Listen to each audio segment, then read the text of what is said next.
Buenos días, hermanos. Los saludo como cada domingo en el nombre del Señor. Sean todos bienvenidos a esta su casa de oración. Siguiendo hoy con la primera carta del apóstol Pablo a Timoteo, vamos a primera de Timoteo capítulo 2. Vamos a buscar en nuestras Biblias primera de Timoteo capítulo 2. Primera de Timoteo capítulo 2.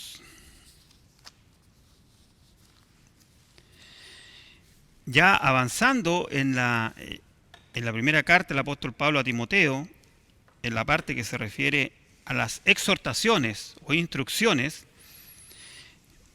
y el domingo pasado ya habíamos comenzado, o 2 domingos atrás, ya empezando el capítulo 2, donde el apóstol Pablo dice exhorto, usa esa palabra exhorto. Y comienza con estas exhortaciones acerca de la oración, de cómo debe hacerse la oración, y ahora va a entrar a otros temas también ya un poco más, por decirlo así, de lo cotidiano de la iglesia.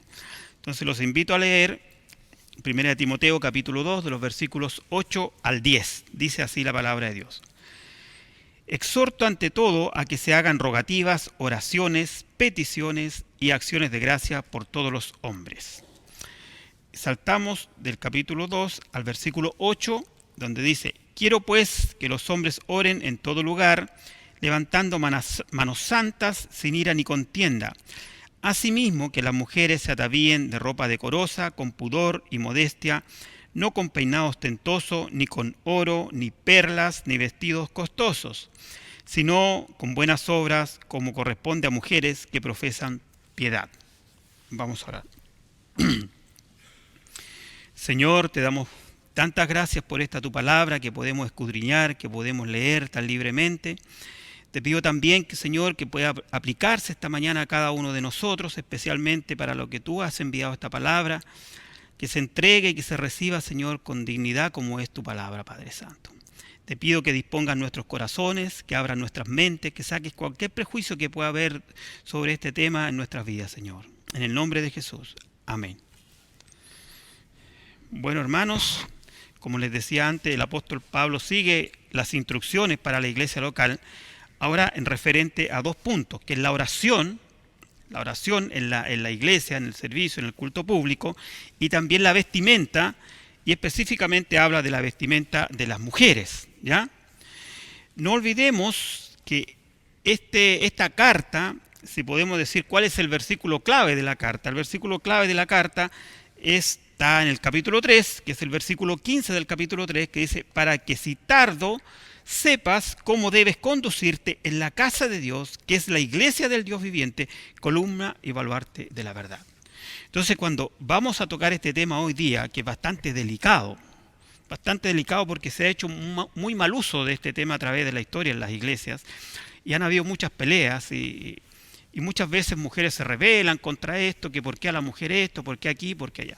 Entonces, espero que cada uno de nosotros, sobre todo mis hermanas, puedan abrir su corazón sin prejuicio alguno para entender lo que Dios realmente nos está diciendo a través del apóstol Pablo en este pasaje, en estos versículos del capítulo 2, de los versículos 8 al 10, donde habla acerca de la vestimenta de la mujer.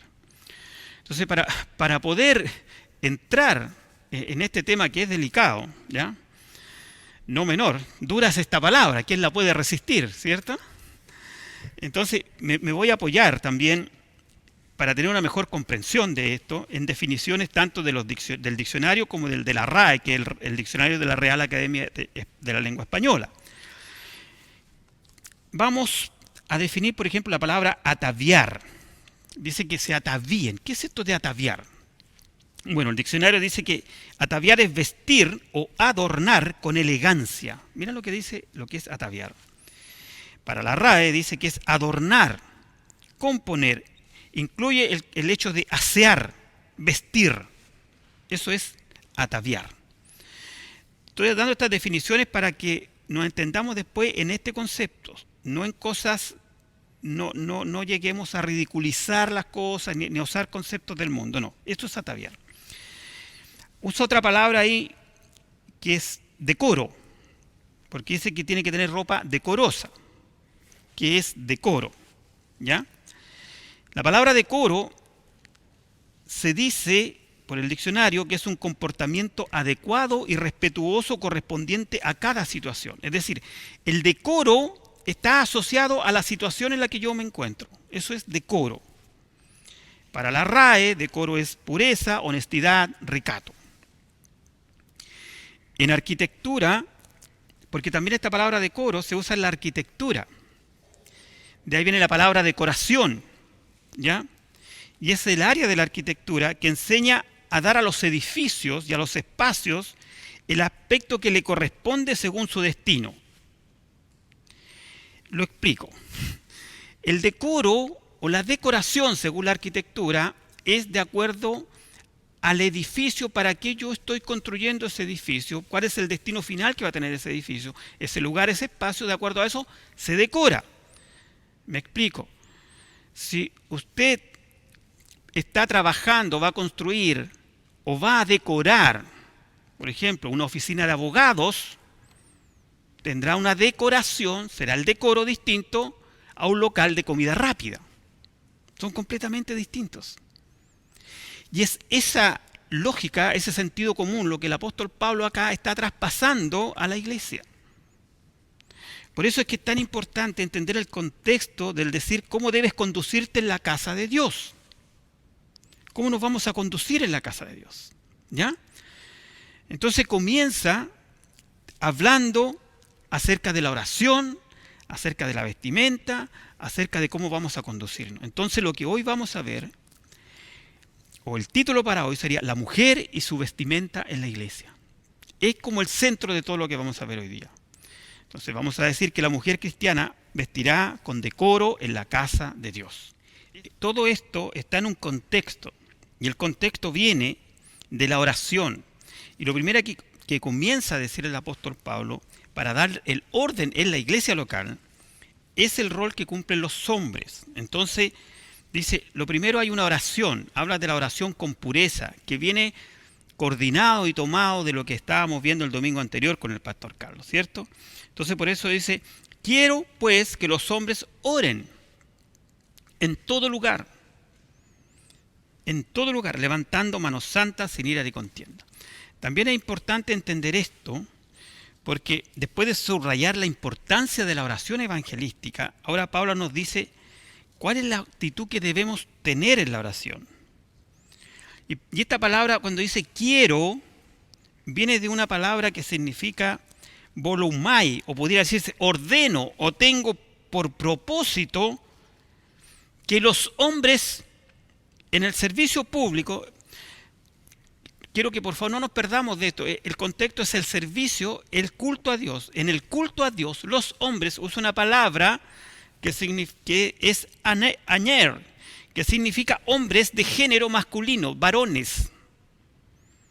Ellos oren en el servicio público, lo cual no significa bajo ninguna circunstancia que una mujer no pueda orar. Lo que está diciendo, cuando están en el servicio público, en el servicio principal, como diríamos hoy, el que se sube, el que va a predicar, el que va a orar es un varón. Eso está diciendo el apóstol acá, ¿ya?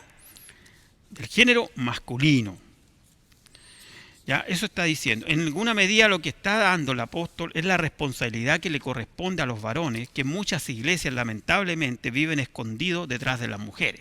Entonces lo que le está diciendo, tomen su papel que les corresponde, el varón, varonilmente, compórtense varonilmente. Eso es lo que le está diciendo.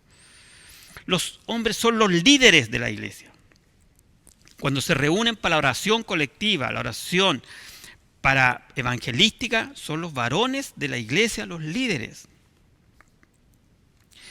Cuando se hace oración por los perdidos, en todo lugar, pero insisto, no significa que la mujer no ore, estoy hablando del culto principal, ¿ya? Esto no implica que las mujeres no puedan orar o no puedan enseñar, no estoy diciendo eso. Acá se refiere al culto principal, insisto en eso, por decirlo así. A las mujeres se les permite orar y proclamar la palabra de Dios en todo lugar, en todo momento. Pero en el servicio principal, en el culto a Dios, serán los hombres, dice, los que van a tomar el liderazgo de la oración y de la palabra. Esto se reafirma aún más en Gálatas. Vamos a Gálatas capítulo 3. Un poquito más atrás, vamos a Gálatas capítulo 3.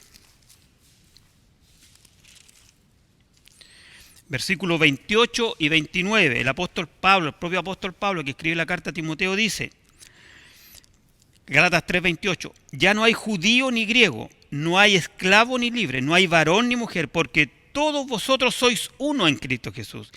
Y si vosotros sois de Cristo, ciertamente el linaje de Abraham sois y herederos según la promesa. Es decir, tanto hombres como mujeres somos herederos según la promesa.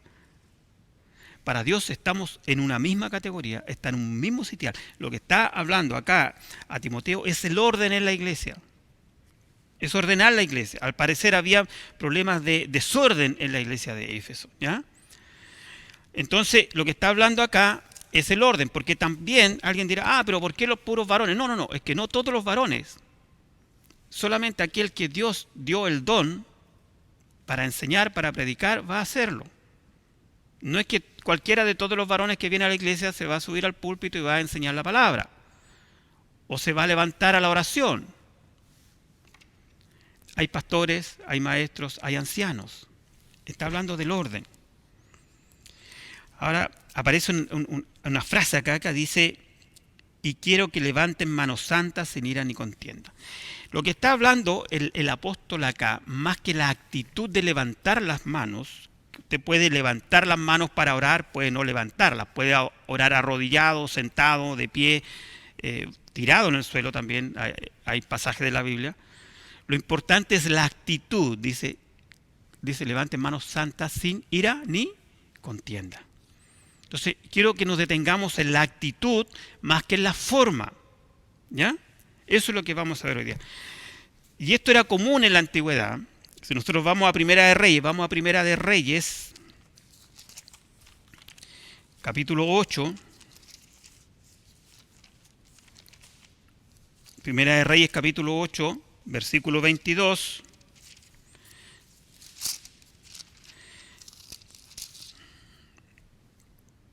Es el rey Salomón que hace una oración para dedicar el templo a Dios. Y en la oración dice en 1 Reyes 8:22, luego se puso Salomón delante del altar de Jehová en presencia de toda la congregación de Israel y extendió sus manos al cielo. Dijo, Jehová, Dios de Israel, no hay Dios como tú, ni arriba en los cielos, ni abajo en la tierra, que guarda el pacto y la misericordia a tus siervos, los que andan delante de ti con todo su corazón. Entonces, él se puso delante, dice, de Jehová, y extendió sus manos al cielo, levantó sus manos al cielo. Pero lo importante, habla lo que se presentan delante de ti con todo su corazón. Entonces, no nos confundamos en estas cosas. Siempre va a ser así. Nehemías, vamos un poquito más adelante, Nehemías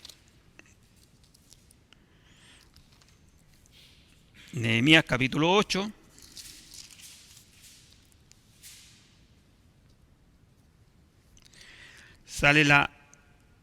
Cuando se hace una lectura por parte de Esdras de la ley, en Nehemías capítulo 8, ahí en el versículo 6 dice, bendijo entonces Esdras a Jehová, Dios grande, y todo el pueblo respondió, amén, amén, alzando sus manos, y se humillaron y adoraron a Jehová inclinados a tierra. Distintas formas de adorar a Dios, de alabar a Dios, pero no nos olvidemos que hay una condición, que eran las manos santas, sin ira ni contienda. Salmo 63, vamos a Salmos 63, dice así, versículo 4, así te bendeciré en mi vida, en tu nombre alzaré mis manos. En tu nombre alzaré mis manos. Si usted quiere orar a Dios alzando sus manos, hágalo. Si usted quiere orar a Dios arrodillado, hágalo. Si usted quiere orar a Dios sentado, hágalo. Pero Dios ve el corazón, hermanos, Dios ve el corazón. Eso es lo importante. Para terminar este punto, vamos a Isaías.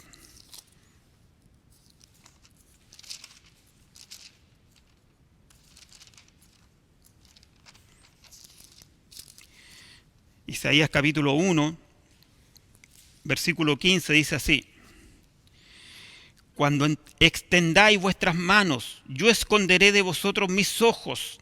Asimismo, cuando multipliquéis la oración, yo no oiré, llenas están de sangre vuestras manos. Es decir, aquí nos está mostrando que aunque levantes tus manos, pero si tus manos están llenas de sangre, Dios no va a oír la oración.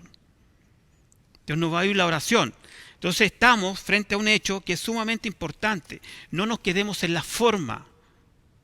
Yo sé que usted va a escuchar por ahí, no, que en tu iglesia no se arrodillan, no levantan las manos. No, Dios ve el corazón, no nos olvidemos de eso. No nos olvidemos que Dios ve el corazón. ¿Se recuerdan la experiencia que tuvo el profeta Samuel cuando fue a buscar rey para Israel? Y él creía que era el más alto, el más fuerte, el más poderoso. Y Dios le dice que lo que el ojo del hombre ve, Dios no, Dios ve el corazón. Acá lo mismo, hermanos. El énfasis que Pablo está haciendo acá no es en la postura que tú tienes para orar, sino en las manos. Las manos simbolizan las actividades de la vida, las manos simbolizan lo que tú haces en la vida, tus acciones, tus actos. Entonces las manos deben representar una vida santa. Santa, dice, levanta manos santas. Eso debe representar la vida. Es todo lo que debemos centrarnos en la santidad para estar en la presencia de Dios. ¿Cómo me presento ante Dios? Me preocupo de mi forma, me preocupo de mis manos santas. Eso es lo que está diciendo. Esto es el requisito previo para la oración eficaz, el corazón. Manos santas significa no contaminadas, sin manchas del mal. Volvamos al salmista, volvamos al Salmo 66. Salmo 66. Salmo 66, versículo 18, dice así. Salmos 66, 18. Si en mi corazón hubiese yo mirado a la iniquidad, el Señor no me habría escuchado. Mas ciertamente me escuchó Dios atendiendo a la voz de mi súplica. Pero no creas que vas a llegar a Dios por tu pose, por la forma, por cuanto gritas, si lo haces fuerte, si lo haces despacio, si te pones de pie, si te pones de rodillas. No, Dios está viendo otra cosa que es el corazón. Ahí el Salmo 24. Salmo 24, fíjate lo que está diciendo. Versículo 2, Salmos 24, 2.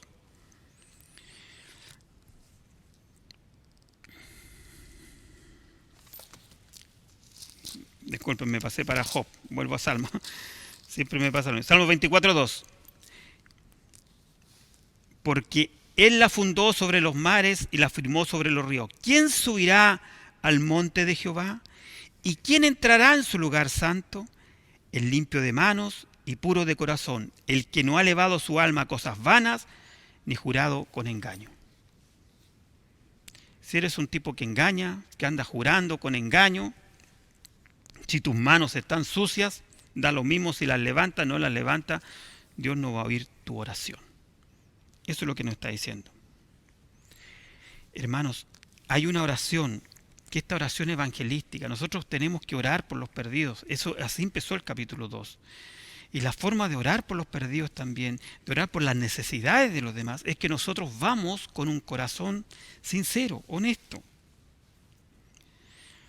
Incluso nosotros siempre se nos dice que debemos orar por nuestros transgresores. Y el ejemplo lo tenemos en Jesús. Él oró por los transgresores. El profeta Isaías dice que en la cruz del Calvario Él oró por nosotros. Isaías 53 nos habla de eso.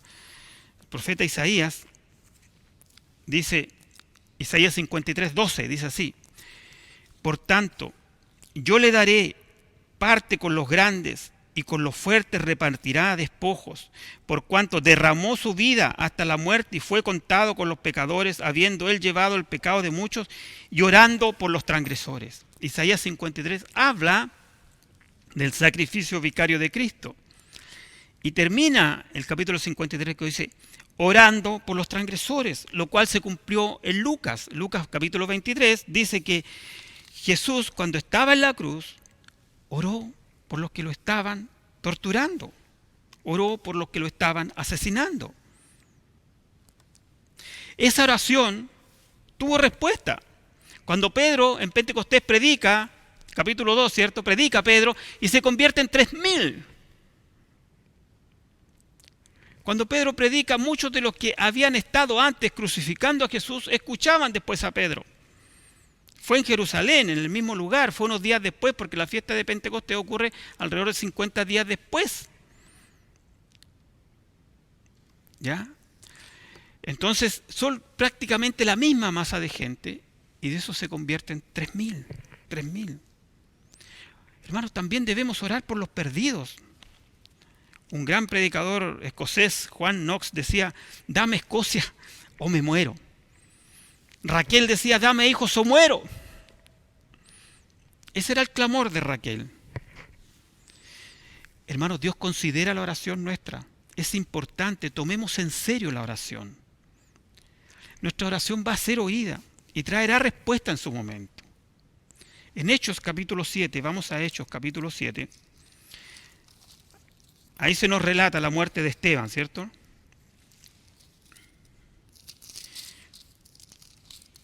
En Hechos capítulo 7, el versículo 54,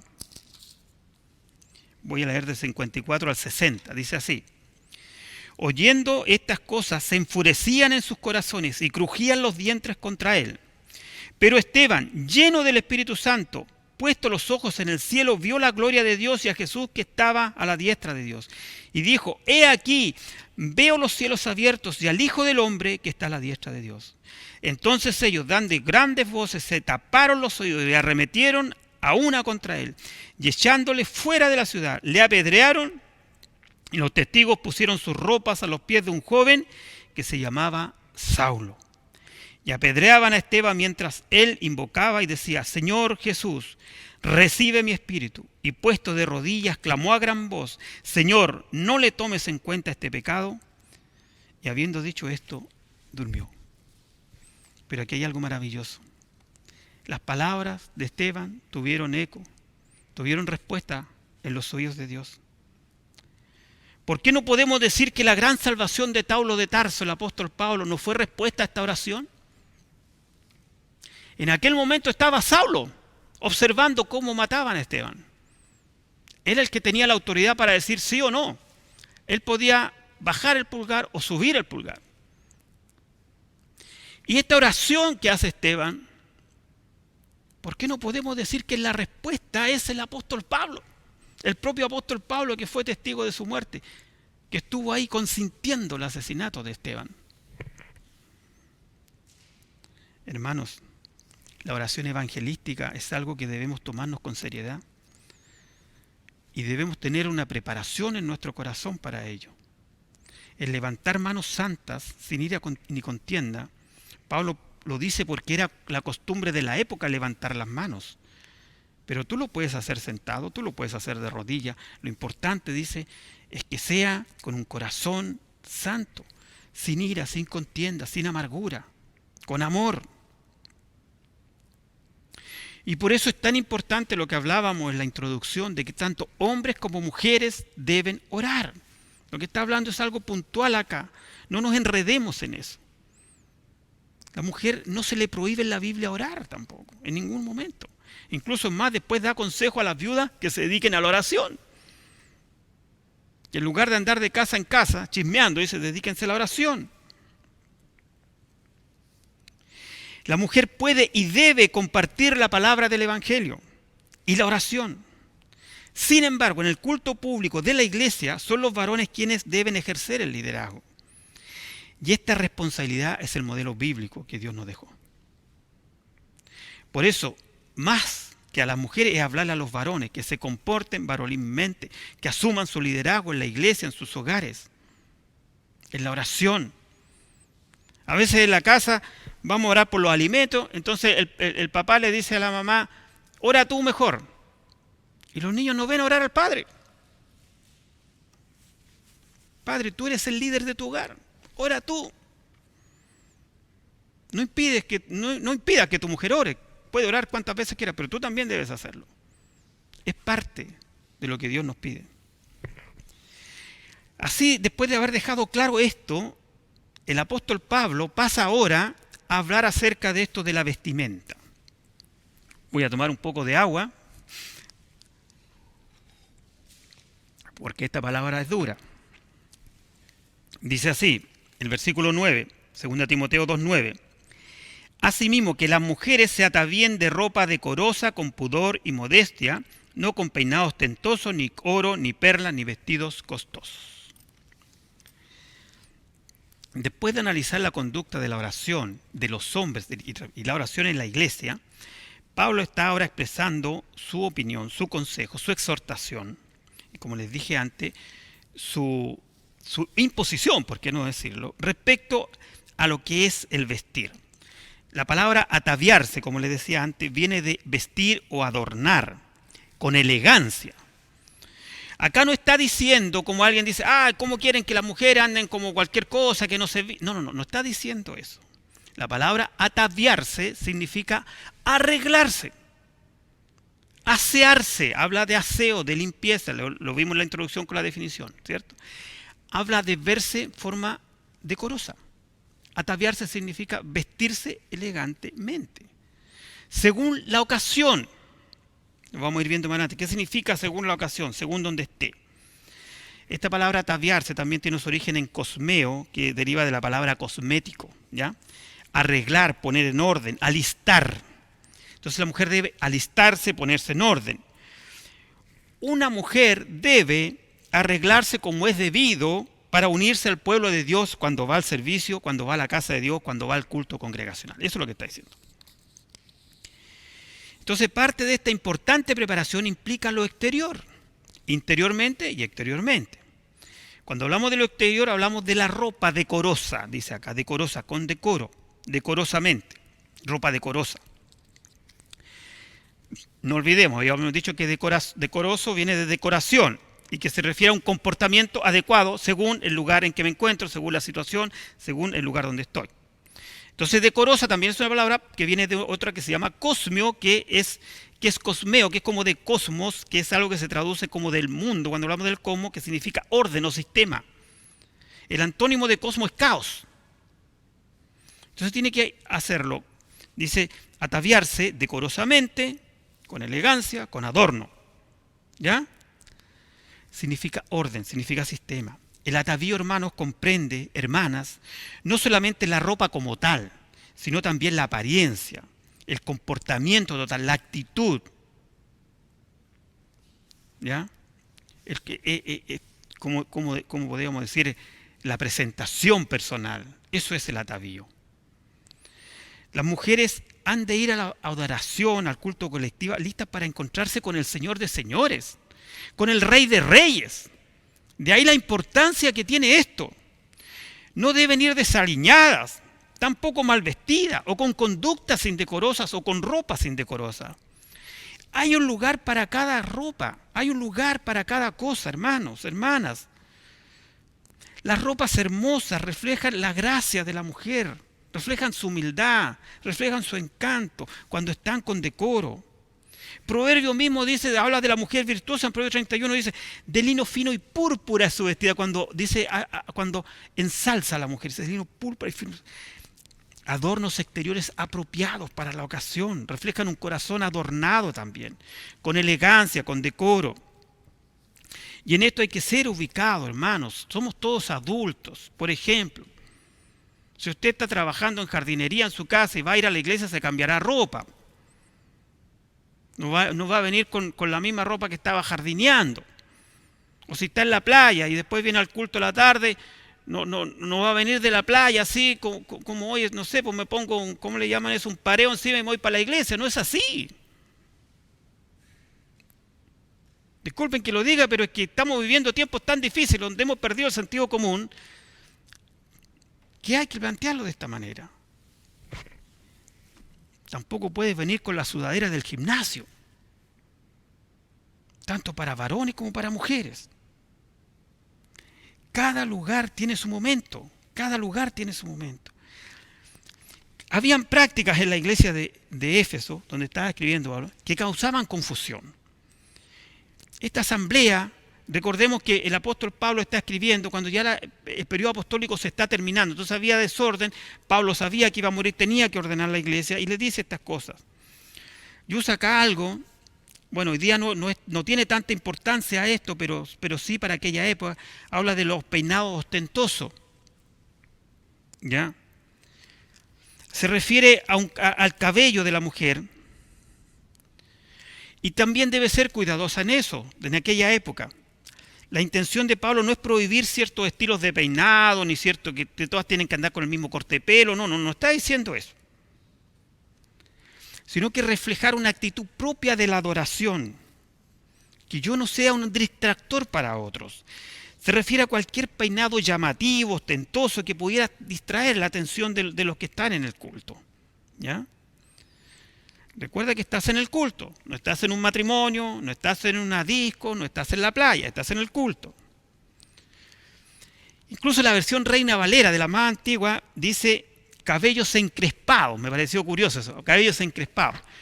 En aquella época se usaban unos peinados así para arriba, tipo la señora del Homero Simpson, ¿cierto? Así para arriba, una cosa así. Y en el cabello ponían joyas, ponían oro, plata, de estos pinches para el pelo de oro. Entonces parecía que la que tenía el pelo más tirado para arriba, más encrespado y le metía más oro, más plata, esa es la que la llevaba. Entonces, eso es lo que está diciendo Pablo acá. Las mujeres en esa cultura tejían ahí oro, tejían perlas, joyas en los peinados. Y así llamaban la atención sobre su riqueza y sobre su belleza. Básicamente eso era. Por eso es que Pablo pone atención en esto de los peinados. Como les dije, hoy en día ya no es tan terrible esto. Pero en aquella época sí lo era. Lo hacían para eso. No hay nada malo en poseer joyas, hermanos. No. La novia de Salomón del Cantar de los Cantares dice que tenía joyas. Ahí vea después Cantar de los Cantares, dice que se adornó su cuello con joyas.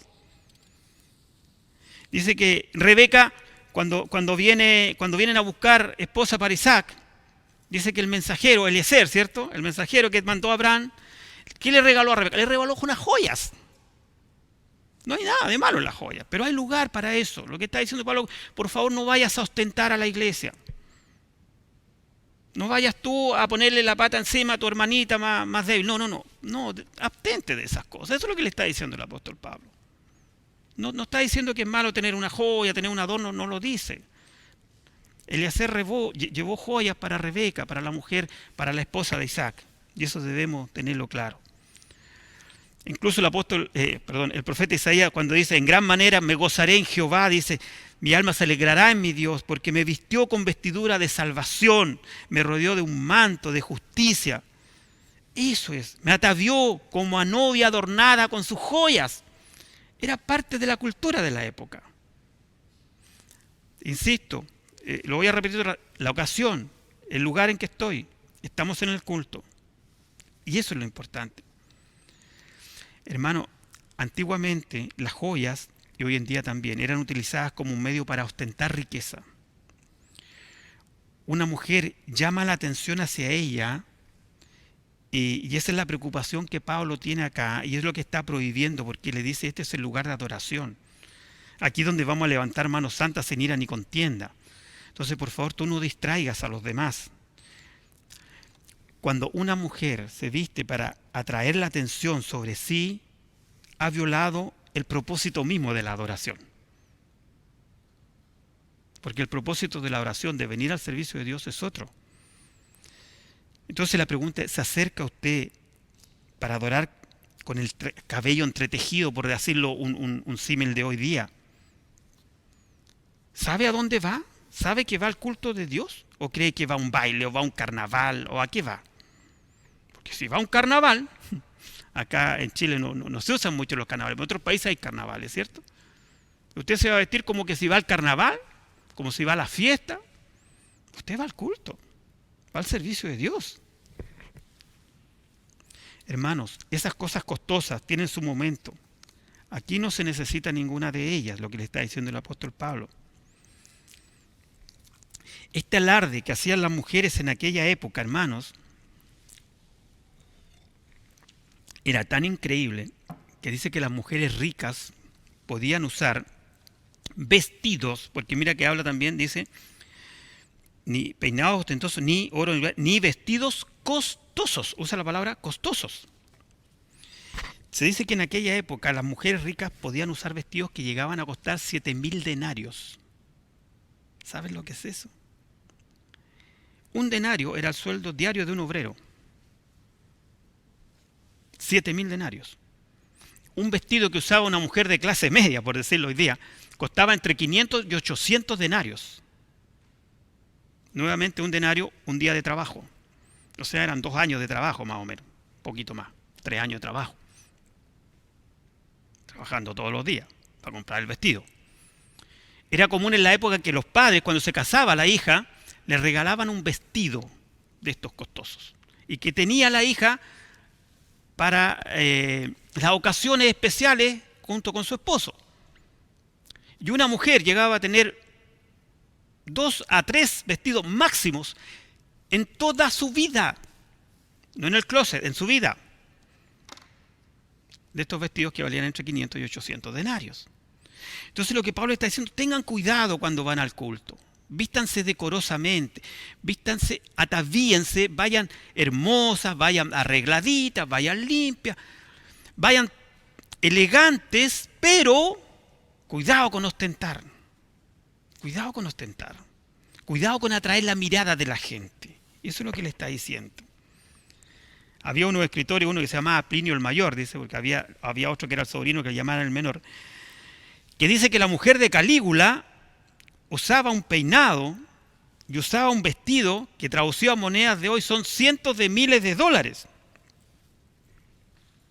Eso ustedes lo pueden buscar ahí en internet, ese Plinio el Mayor.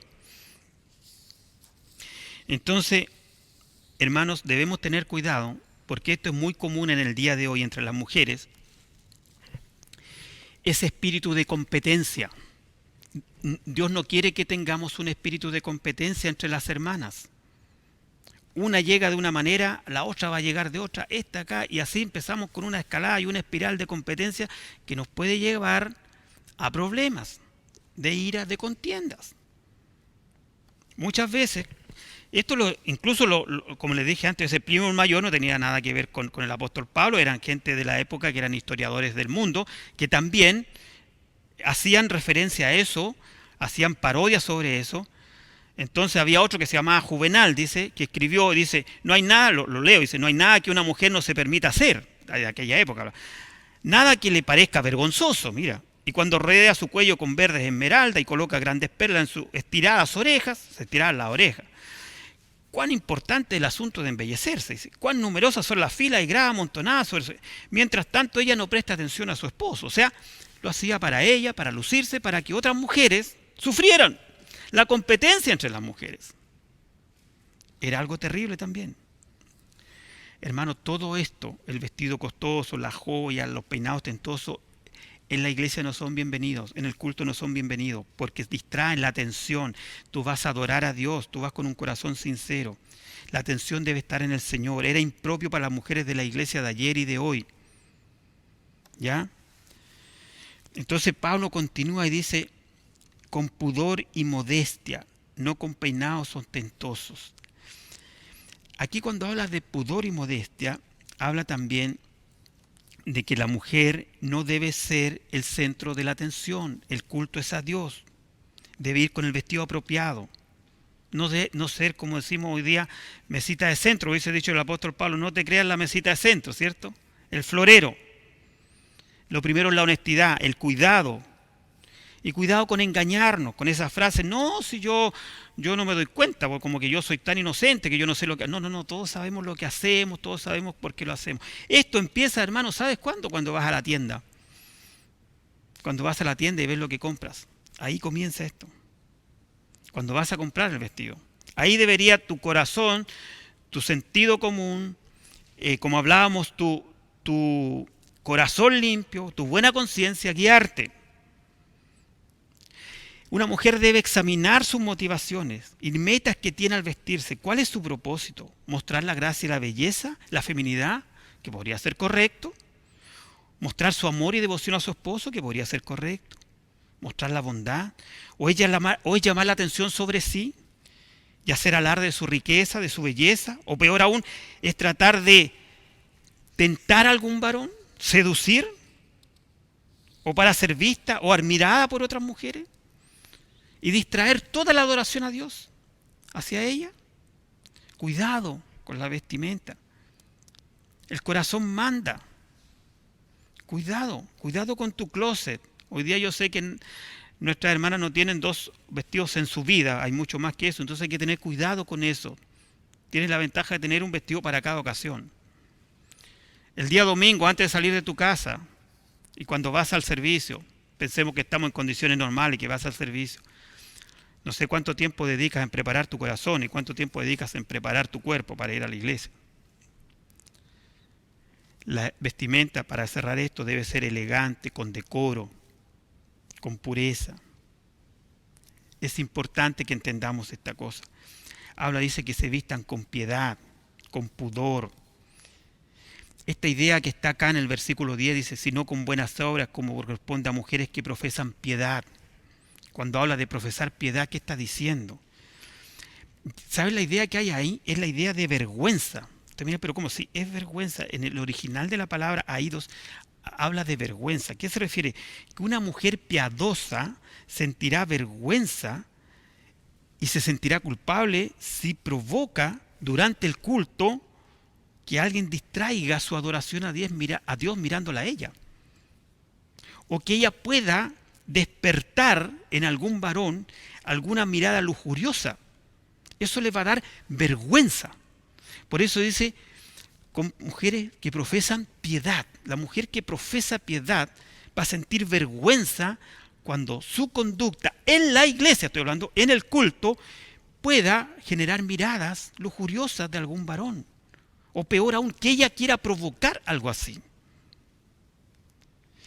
Este término significa como aflicción por el pecado. Significa que la mujer piadosa se va a afligir, le va a doler cuando ella pueda hacer que otro peque, que otro hermano, que otra hermana vaya a pecar por culpa de ella. El propio Señor Jesús dice, cualquiera que haga tropezar a alguno de estos pequeños que creen en mí, mejor le fuera colgarse al cuello una piedra de molino, dice, y que se hundiese en el profundo del mar. Ay del mundo por los tropiezos, dice, porque es necesario que vengan tropiezos, pero hay de aquel por el quien tropiezas. O sea, van a haber tropiezos. Tú dirás después, bueno, yo no sé, pero hay aquel por el cual tropiezan los hermanos. No distraigas la mente de las personas. Mejor es morir que llevarse a alguien a pecar.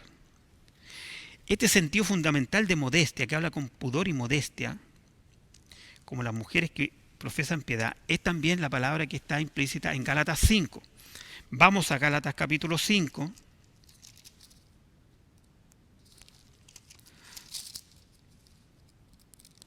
Gálatas capítulo 5, versículo 22 dice así: mas el fruto del Espíritu es amor, gozo, paz, paciencia, benignidad, bondad, fe. Ustedes me dirán, ¿qué tiene que ver esto? Tiene mucho que ver. Vean el versículo 23, dice, mansedumbre, templanza, contra tales cosas no hay ley. El sentido fundamental de la palabra modestia, que dice acá, dice que con pudor y modestia es dominio propio, que es la palabra que está como fruto del Espíritu en Gálatas, que dice templanza, modestia, dominio propio, con templanza. Cuando te vistas, vístete con modestia, con templanza, con dominio propio. No permitas que pensamientos dominen tu mente.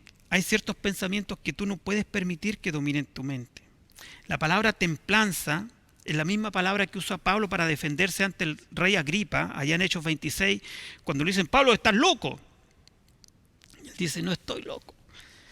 Tengo la templanza, le dice. Te he hablado con templanza. Y los griegos valoraban mucho esta virtud de la templanza. Incluso Platón en la República escribe que una de las 4 virtudes cardinales es la templanza. Ahora, las mujeres deben ejercer el control para no enardecer sus propias pasiones ni las de ninguna otra persona hacia ella. Por eso es que habla con pudor, con vergüenza.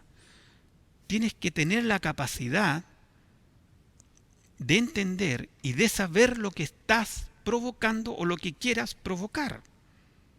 Aquí no hay inocentes, somos todos pecadores. No me diga, es que yo no sé, que soy tan inocente, que soy... No sé, no. cada uno sabe dónde le aprieta el zapato. Y eso es lo que nos está diciendo el apóstol Pablo.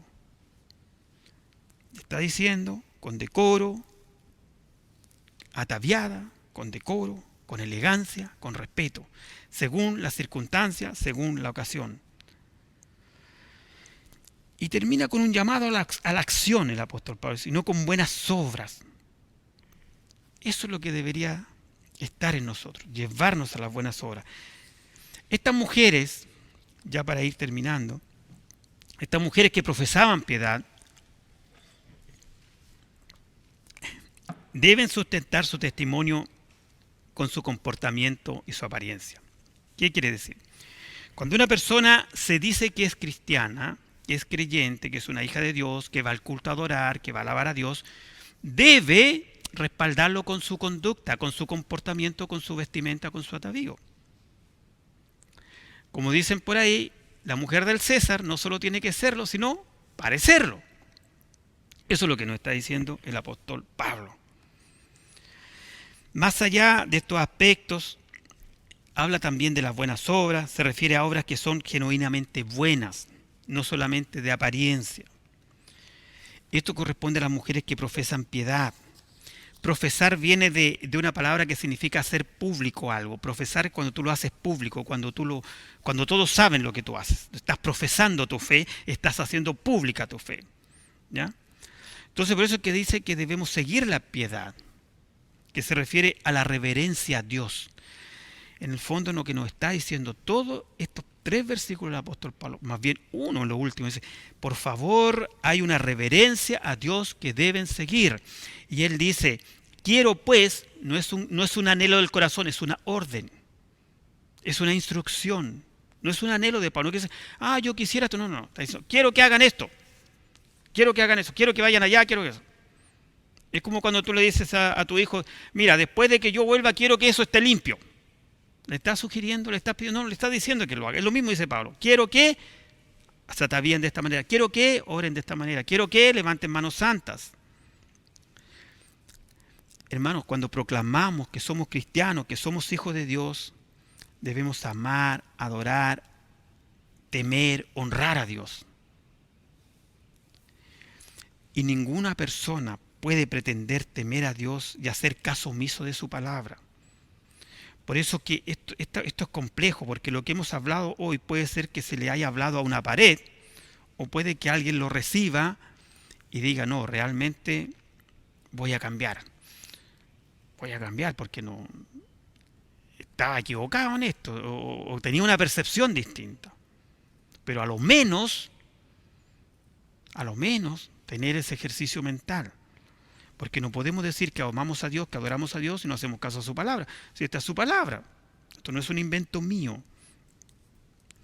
¿Ya? La palabra está en relación a la conducta. No nos olvidemos el contexto. Para que sepas cómo debes conducirte en la casa de Dios, que es la iglesia del Dios viviente, columna y baluarte de la verdad. Estamos en ese lugar. Someterse a la palabra de Dios es sumamente importante.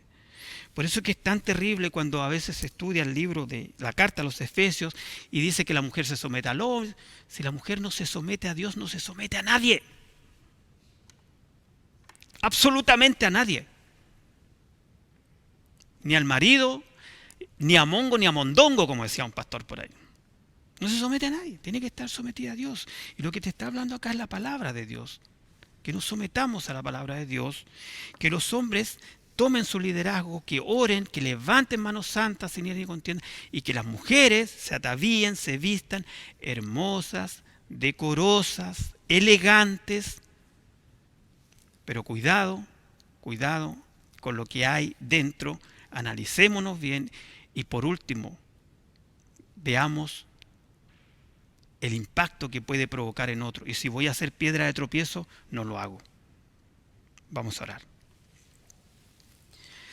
Señor, te damos gracias porque somos tus hijos.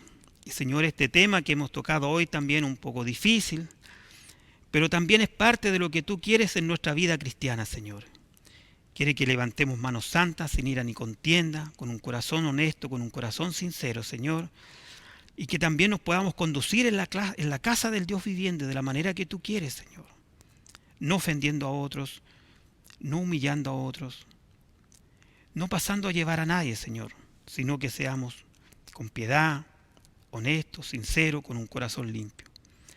Ayúdanos, Padre Santo, para que esta palabra tuya pueda, de alguna manera, Señor, entrar en nuestros corazones, cambiar actitudes, cambiar quizás también, por qué no decirlo, conductas y formas de hacer las cosas. Te lo pedimos todo en el nombre del Señor Jesús. Amén.